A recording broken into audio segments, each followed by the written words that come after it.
What teacher's behavior should have landed them in prison? A teacher locked my epileptic daughter in her classroom and turned on strobe lights during her seizure. I was at home when my daughter Zainab texted me, "Dad, I can feel a seizure coming." My coffee mug hit the floor. Teacher won't let me leave. She locked the door. Then nothing.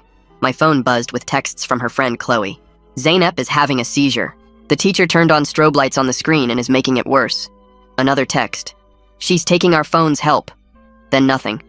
I called the school while running through the parking lot, nearly ripping my car door off its hinges. Roosevelt Middle School, how may I? My daughter Zainab, Illinois, is having a seizure in Miss Crawford's room. Room 212. She needs medical attention now. The secretary paused. Oh dear, let me transfer you to the nurse. There's no time. Just unlock the door. I'm sorry, I don't have access to classroom locks during instruction. Let me page. I hung up and called 911. My daughter is having a seizure at Roosevelt Middle School. The teacher locked the door and won't let anyone help her. We're dispatching units now, sir. Stay calm. I abandoned my car at the entrance and sprinted inside. The security guard, Jerome, looked up from his phone. Sir, you need to sign medical emergency. Room 212. I kept running. Jerome jogged after me. Sir, stop. The door's auto-locked during class.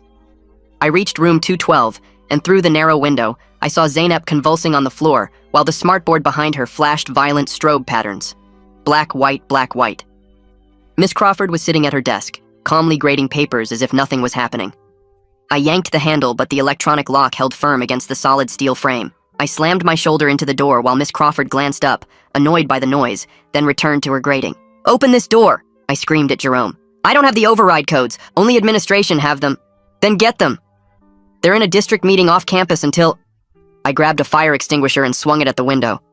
The safety glass spiderwebbed but held as Miss Crawford stood up and walked closer to watch me through the cracked glass, shaking her head.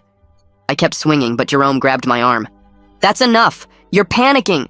My daughter is dying! The teacher would call if... I shoved him off and kept swinging as Miss Crawford pulled down the window blind from inside, blocking our view entirely. The principal's assistant rounded the corner.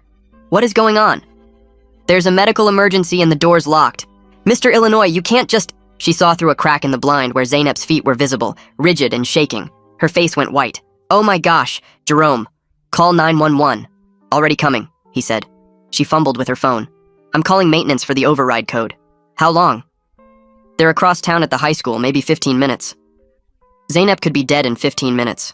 Her brain was dying right now, every second destroying more of who she was. The paramedics arrived in 11 minutes.